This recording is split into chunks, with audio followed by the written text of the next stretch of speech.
on the one hand, it's decades ago. On the other, it would be a terrible breach of an instance of bad faith between two neighbours who ought to be close military allies.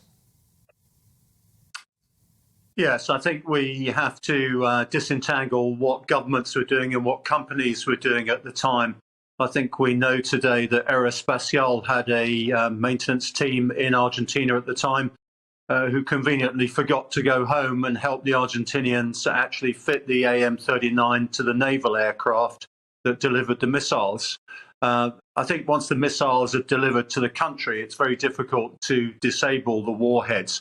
You can't do it from distance. You have to get inside the warhead to do it. So I think we can excuse the French on those grounds.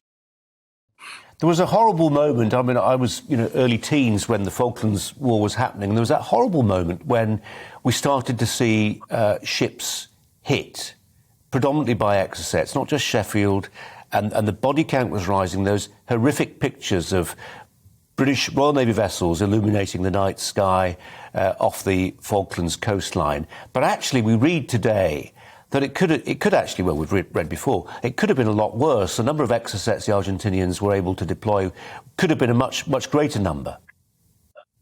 Yeah, I mean, they only had 5, and we did a great job in strangling the supply of those missiles. In fact, the French government under President Mitterrand actually stopped any further supplies going their way, and our own intelligence and commercial services prevented third parties from giving Exocets to the Argentinians.